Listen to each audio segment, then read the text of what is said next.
पुराना घर अकेला खड़ा था, जैसे अंधेरे आसमान के सामने एक पहरेदार। मैपल हॉलो नाम ही हवा में फुसफुसाता सा लगता था। बेले बरामदे की सड़ती लकड़ी से चिपकी हुई थी।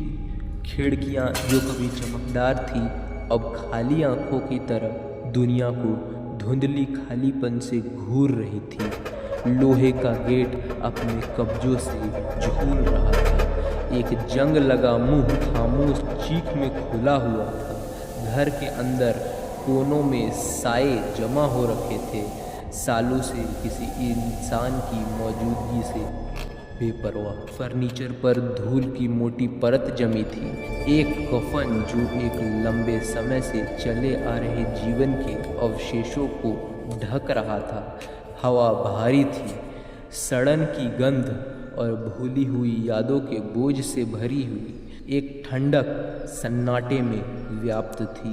घर के अलगाव की एक निरंतर याद दिलाती। मुझे मैपल हॉलो से प्यार था। यह मेरा अभयारण्य था, मेरे प्यारे पति विलियम के साथ मेरा स्वर्ग। हमारा प्यार शहर की ईर्ष्या था, एक भावुक और समर्पित बंधन जो अटूट लगता था। एवलिन, तुम मेरी प्रेरणा हो, मेरी प्रेरणा। तुम्हारी सुंदरता, तुम्हारी आत्मा, वे हमेशा के लिए मेरी कला में कैद है। जब विलियम की अचानक मृत्यु हुई तो ऐसा लगा जैसे मैपल हॉलो से जीवन ही चूस लिया गया हो। एवलिन दुख में डूबी, खुद को घर में बंद कर लिया। उसकी एकमात्र सांत्वना उसके दिवंगत प्रेम की यादें थी। वह गलियों में भटकती रही, शोक के कपड़ों में एक प्रेत। उसका दिल हमेशा के लिए टूट गया। फिर नवंबर की एक ठंडी रात में एवलिन बिना किसी निशान के गायब हो गई। कोई नोट नहीं, कोई स्पष्टीकरण नहीं छोड़ा। कहानियों ने उसे अपनी ओर खींच लिया। डैनियल ब्लैकवुड, एक पैरानॉर्मल इन्वेस्टिगेटर जिसे भूली हुई त्रासदियों का शौक था, उसने मैपल हॉलो की फुसफुसाहट सुनी हुई थी। वह विज्ञान और तर्क का आदमी था।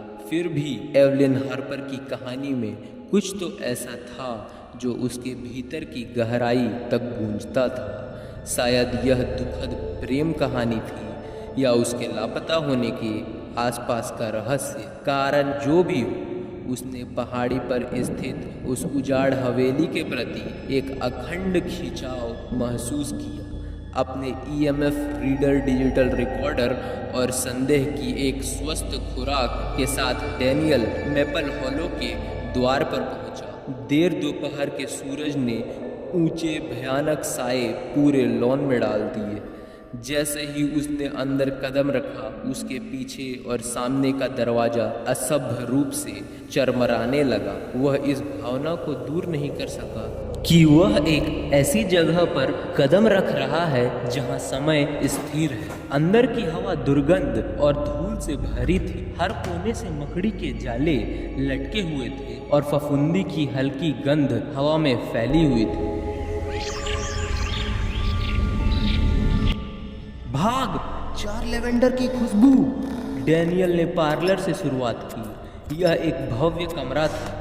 अब मखमली पर्दे फीके और फटे हुए थे और फर्नीचर धूल की एक मोटी परत से ढका हुआ था। उसने महोगनी की मेज की सतह पर अपनी उंगलियां फेर दी। उसका स्पर्श जमी हुई मैल के एक निशान छोड़ गया। जैसे ही उसने ऐसा किया, एक हल्की फूलों की खुशबू उसके नथुनों तक पहुंची। यह नाजुक और परिचित थी, फिर भी मैं इसे ठीक से पहचान नहीं पा रहा था। वह कमरे में घूमता रहा, उसके कदम सन्नाटे में गूंज रहे थे। वह एक ठंडी चिमनी के सामने रुक गया। उसकी नज़रें मेंटल पर लगे एक फ्रेम युक्त फोटोग्राफ पर टिकी थी। यह एवलिन हार्पर का चित्र। उसकी सुंदरता मृत्यु में उतनी ही मनोहर थी जितनी जीवन में थी। उसने फ्रेम उठाया, अपनी आस्तीन से धूल पोंछ दी। जैसे ही उसने ऐसा किया, फूलों की खुशबू तेज हो गई। लेवेंडर, भाग।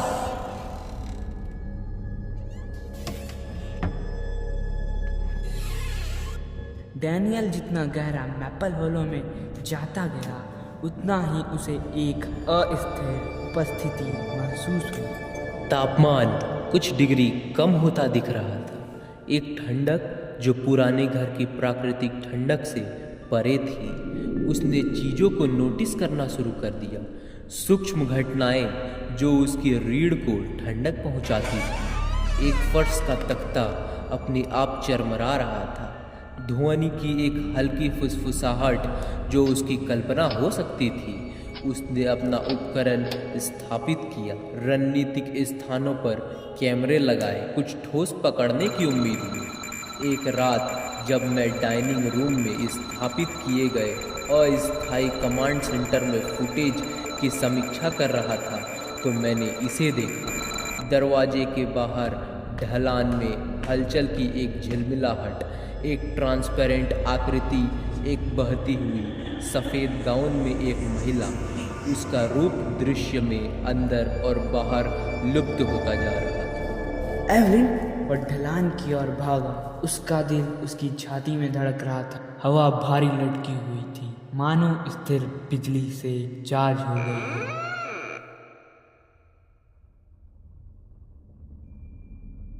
10वां दिन।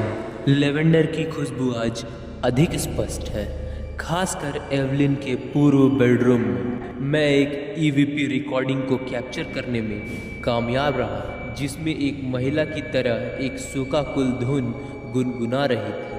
तापमान में उतार चढ़ाव अधिक चरम पर जा रहे थे। बर्फीली हवा डरावनी ढंग से दिखाई दे रही थी। मुझे विश्वास है कि एवलिन की आत्मा द्वेषपूर्ण नहीं है, बल्कि इस घर से गहराई से जुड़ी हुई है।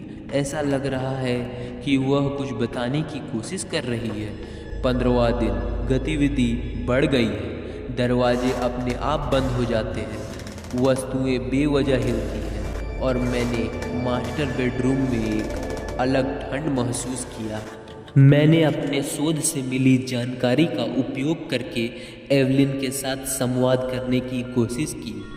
मैंने विलियम के लिए उसके प्यार, उसके गुजर जाने पर उसके दुख की बात की। एक पल के लिए मैं कसम खा सकता था कि मुझे वातावरण में बदलाव महसूस हुआ। घर पर शांति का अनुभव हुआ, लेकिन यह थोड़ी देर के लिए था और कुछ ही समय बाद अस्थिर गतिविधि फिर से शुरू हो गई। 20वां दिन। आज जब मैं लाइब्रेरी में देर रात तक काम कर रहा था, मुझे अपने कंधे पर एक ठंडा हाथ महसूस। मुड़कर मैंने उसे देखा। एवलिन?